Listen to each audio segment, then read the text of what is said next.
Hi, thanks for joining us for the Family Plot, Gardening in the Mid-South. I'm Chris Cooper. It's about time to plant lettuce and spinach in your garden. Today we'll show you how to plant the seeds. Also, stop crepe myrtle. Today we're going to show the correct way to prune crepe myrtles. That's just ahead on the Family Plot, Gardening in the Mid-South.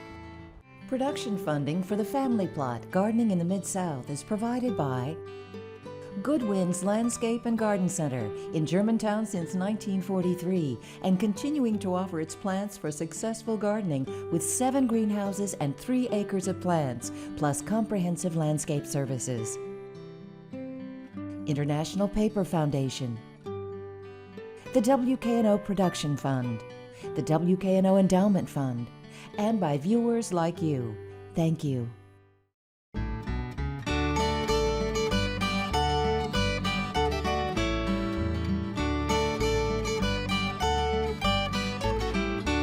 Welcome to the Family Plot. I'm Chris Cooper. Joining me today is Tom Mashore.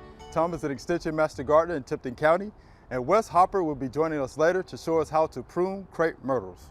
All right, Mr. Tom. Howdy. We're out in the Family Plot Garden. That's right. And we're back to my little thing that I like to do. Right, well, you are a vegetable guru. Well, I just like planting seeds. I know I don't care if they grow or not. I just like planting Just seeds. like to plant them, right? And the first thing we're going to do is plant beets. Now, just a little quick thing about beets is when you buy the beets, what you get, Pretty good size. yeah, they're good size except the fact that they're not seeds. They look like the grape nut cereal. Yes. They're kind of chunky like Right. that. But what they are is seed pods. And there's anywhere from 0 to maybe 5 or 6 seeds in that. Okay. So when you plant beets, you are going to have to thin, because you may get 5 plants within a quarter inch of each other. Okay. What I'm going to do is, all these seeds I'll be planting require a depth of approximately a quarter of an inch. Okay. Now that's approximate. You don't have to be exact. You don't have to measure it or anything like that. I'm just going to use my little weeding tool to make a drill or a trough to put the seeds in. And I'm going to put the beets right in the middle of this raised bed, just by going like this.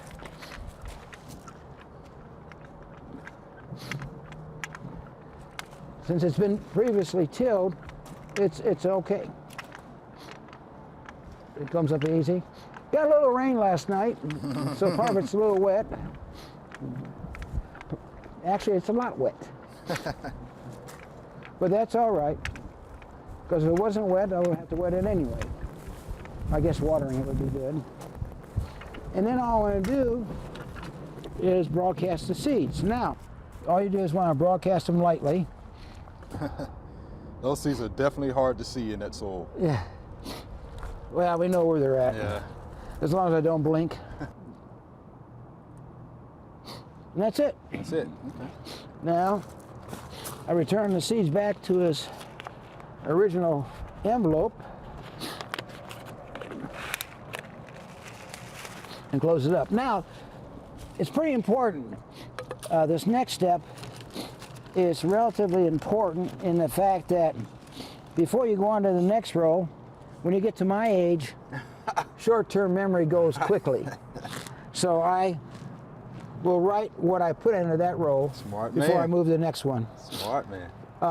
If this looks familiar, this was in its earlier life a Venetian blind. All right, so I also like always, how often? Always. Use a number 2 pencil. All right. Do not use a Sharpie. Sharpies will fade in the sun. So I'm going to write down beets. This particular type of beet is Detroit Red. Detroit, okay. But I don't have to put that down. The date I planted it, which is 3/1/17, and also how old the seeds are. Now these seeds I bought this year, so they're 2017 seeds. There we go. All right, that should help. So that's beet. Now we're going to plant something else. We'll go on this side, Okay. and I'm going to do actually the same thing. All right, go ahead, go ahead. You know, it's interesting. A lot of times they'll tell you, plant the seeds, say, 3 inches apart in rows 12 inches apart. Well, if you can plant them 2 inches apart this direction, Why can't you plant them 2 inches apart in this direction? You can. And some of the plants, they tell you in rows 3 feet apart. Do you know why you plant them 3 rows apart, 3 feet apart? Because back in the old days when they had plow horses, that was the width of a horse's behind. How about that? And to get through there, they had to have rows far enough so the horse can get through it. Yeah, makes sense. Still, we use that tradition of the horses. Yeah, never knew that one. Let's put in some cherry bell radishes.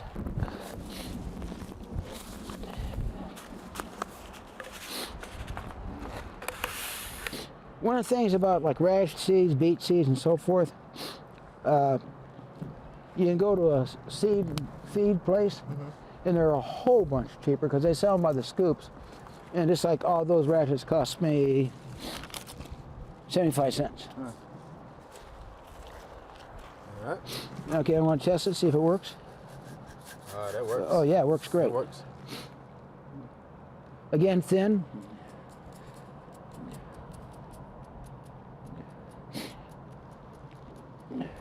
You want to thin these out to approximately 2 inches apart, because if you get them stuck close to each other, they don't develop roots. Now, one thing is I'm not doing is I'm not fertilizing them right now. The reason being is the first leaves that come out, which are called cutlamen leaves, I also call them seed leaves, it's like a pantry for the plant. So it provides all the initial food requirements or nutrients that the plant needs until it's able to start making its own from the sun. And at that time, you can start fertilizing them. But always fertilize, if you're going to err, make sure you err on just a low amount of fertilizer. After all, these are babies. Turn them back.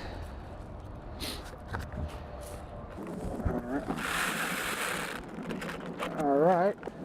Do another label.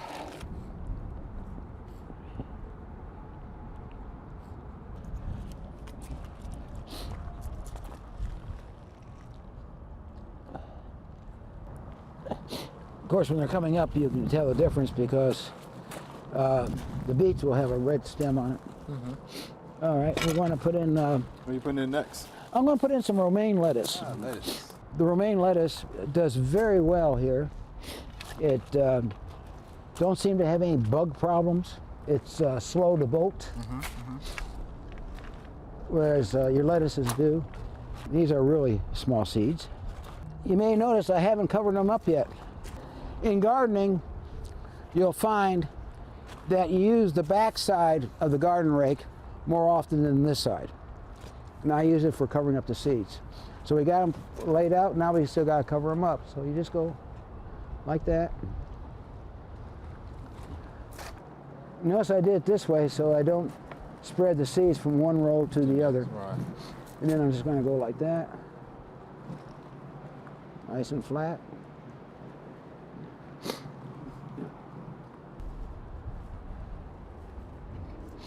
Now we just let nature take its course. All right. So Tom, thank you again for the demonstration. I appreciate it. I just enjoy doing it. All right. We'll see what happens next, right? Absolutely. All right. There are a number of gardening events going on in the next couple of weeks. Here are just a few that might interest you.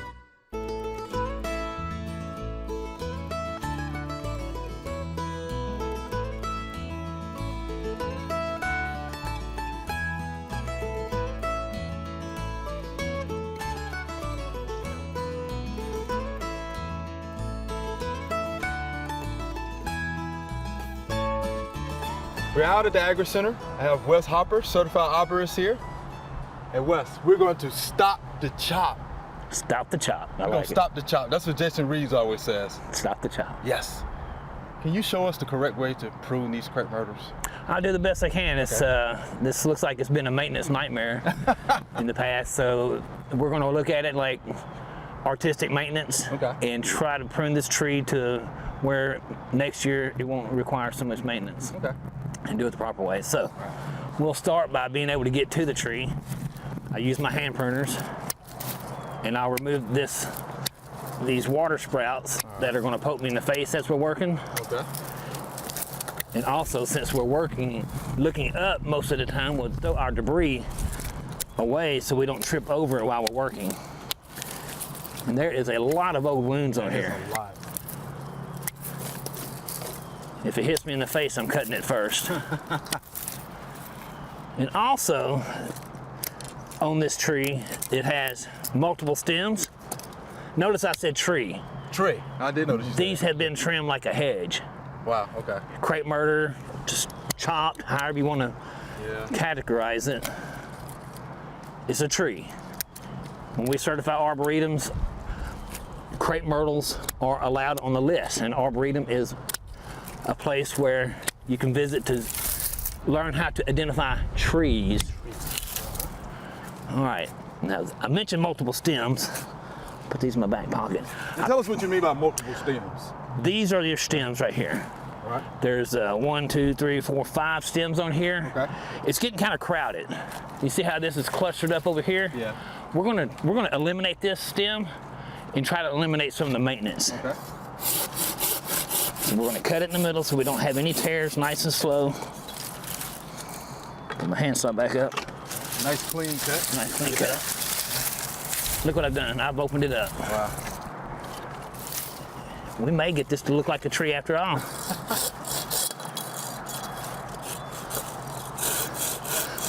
I usually like to stick with my pruners unless it's a large cut. Okay. I do have a set of loppers over there, but with this thin bark tree, sometimes your handsaw can actually scuff the bark. And we try to avoid that. Now look at me, I'm pruning on another stem that I feel like should not belong there. Ah, so that one's coming off too, right? So let's eliminate some more of the maintenance.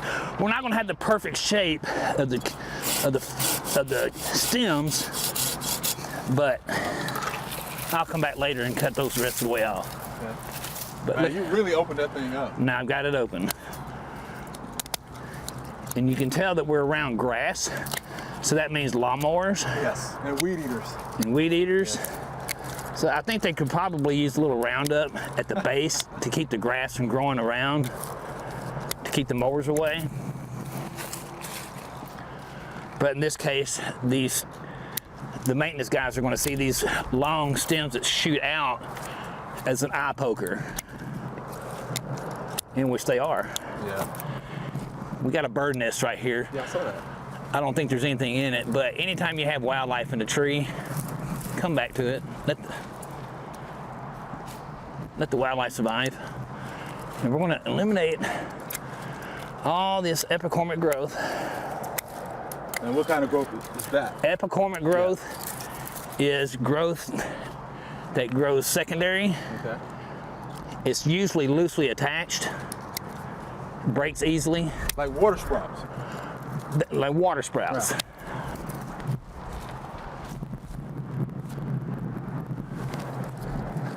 I don't want to eliminate all these, I just want to eliminate the junk. How you doing the job on it, man? Does it look the same? No way. Let's hope we achieve our goal. And I'm not just cutting sporadically, I'm putting my eye on it. Okay. And if you're using the hand pruners, definitely make sure that you keep your fingertips away. It's real easy to get it caught up in the blades. And yours must be pretty sharp. These are pretty sharp. If you notice, they have a longer handle, and you get a better cut with that. I'm going back a little bit past the growth collar, but we're trying to prevent that succulent epicormic growth or water sprouts from going crazy on it. See, like this is a nub right here. Can you see that? Yeah, I can see that. I like to get that a little bit cleaner because that's going to put out growth. Okay. It's going to go poof.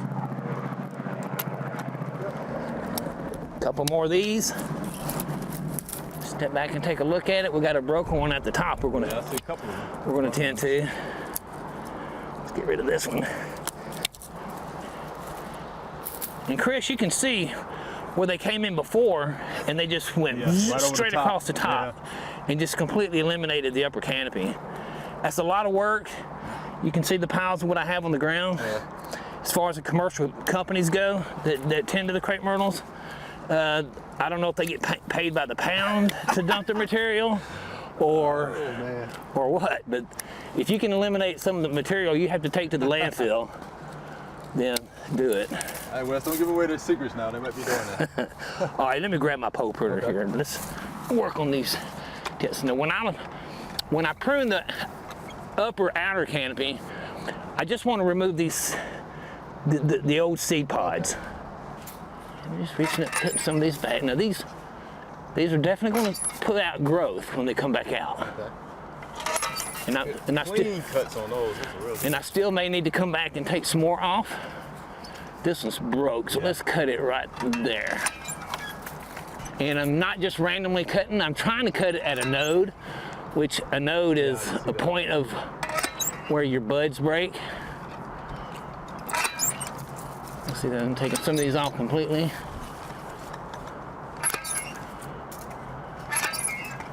You see that I'm not taking off nearly as much as the canopy as before. I believe that one of the reasons why people commit crepe murder or hacking it is because it's easier, and maybe it is easier on a crepe myrtle that's 40 feet tall. Right. But one thing about crepe myrtles is most of the time they're planted in the wrong place. Right. And they have to be maintained like that. Right. Because otherwise it's just going to grow into the house, under the gutter, under the soffit, and cause damage to your home. Now, what about our shoots down here at the bottom too? We're going to eliminate those. Okay. I want to get rid of these two stubs. All right. Using my handsaw. Again, keep the blade away from you.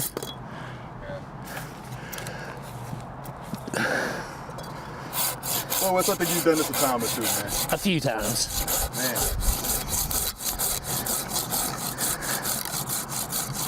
Well, you do a good job of that. Sure. No, thank you.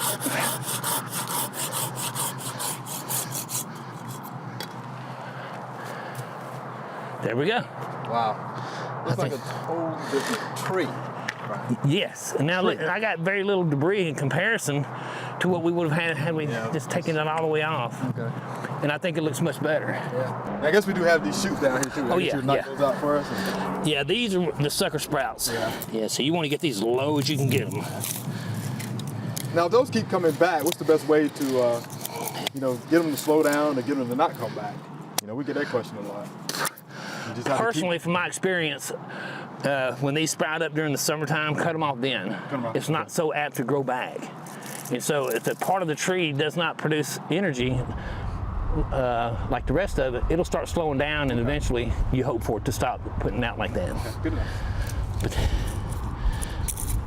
And these, if they're not cut down low enough, they're definitely going to grow back. Oh yes, I've seen that. And you can tell also by all these knots down here Yes. that there's been a lot of this grow back.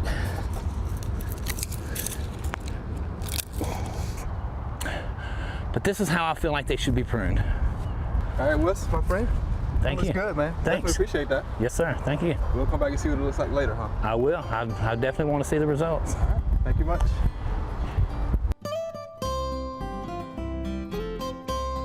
Going along with the no-till gardening, I only till exactly where I'm going to plant, and that only.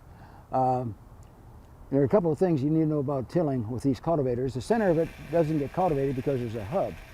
So I do is I till in one direction, and then I go back over it holding the tiller at a 45-degree angle, which will break up the center part that didn't get tilled.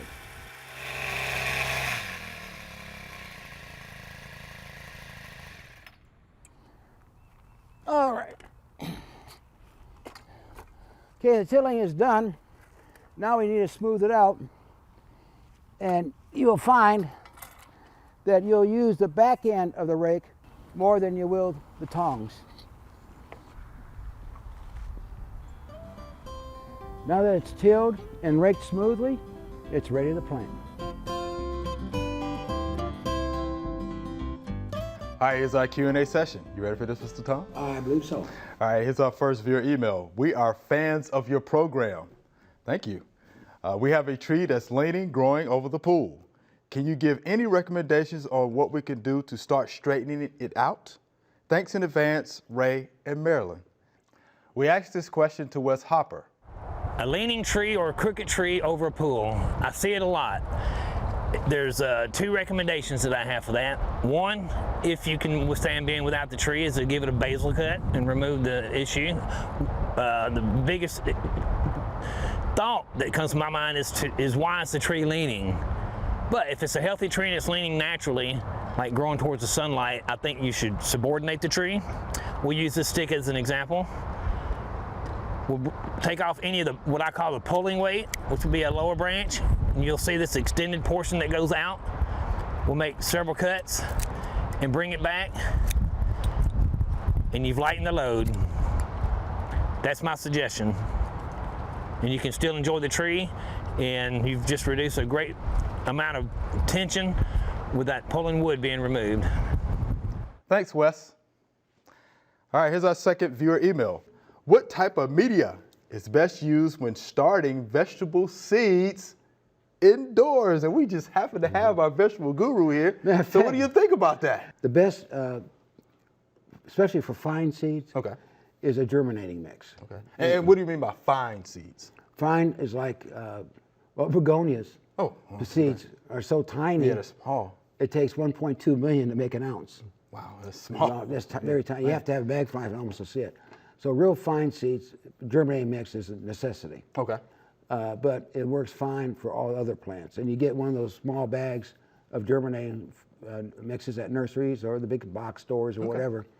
And they run about $5 or $6, and they'll fill 2 flats of germinating mix. And then what I do is I plant in rows, and on a flat, regular old flat, I can put in 14 rows of different seeds. Okay. And they'll come up fine. Once they all start coming up, the only problem you got now is what to do with them. Right. So they need to be potted up. Okay. But that's what I would recommend. I also use some good quality potting mix. It doesn't have to be germinating mix, but good potting soil. Okay. That's loose. It's got some vermiculite or perlite in it for aeration, and that will work fine also. Okay. And it's cheaper. And it's cheaper. Okay. And I'm sure you have to watch the watering. You don't want to water too much, right? To rot those seeds out. Yeah. Matter of fact, you want to damp before you even plant your seeds. Okay. Because when you make your holes or whatever, if you don't dampen it first, it's going to cave in. So you make it, dampen it, put your seeds in, close up the troughs, and then sit there and watch. All right, so there you have it. Here's our next viewer email. I have recently bought a Leyland cypress. Can I plant it now? Is the question. You think you can plant that now? You plant them anytime. Okay. The recommended time for is 6 weeks before the first frost in the fall. Okay. But yeah, Leyland cypress, you can plant it any time of the year.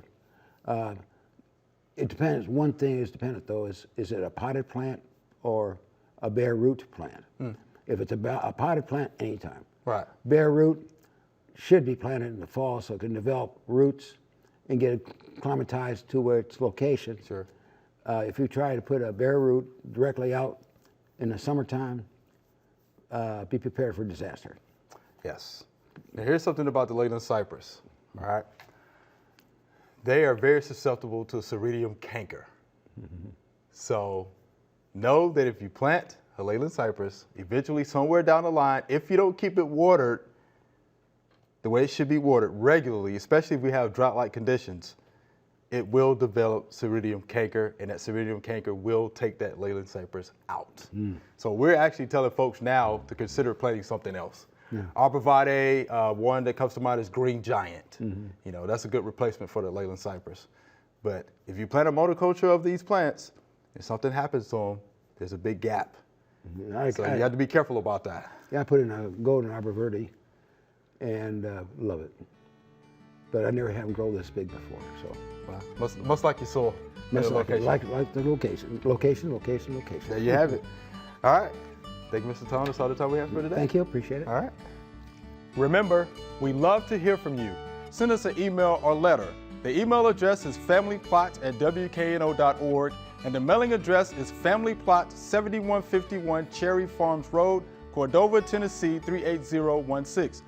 Or you can go online to familyplotgarden.com. That's all we have time for today. Visit the Family Plot website, familyplotgarden.com.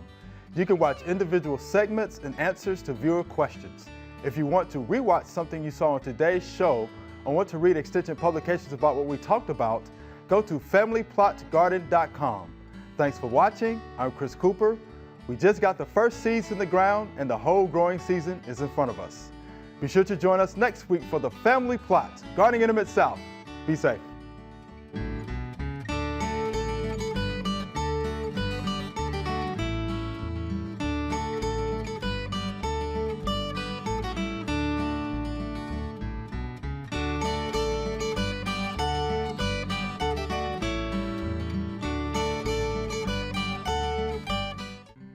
Production funding for the Family Plot, Gardening in the Mid-South is provided by Good Winds Landscape and Garden Center in Germantown since 1943 and continuing to offer its plants for successful gardening with 7 greenhouses and 3 acres of plants, plus comprehensive landscape services. International Paper Foundation, the WKNO Production Fund, the WKNO Endowment Fund, and by viewers like you. Thank you.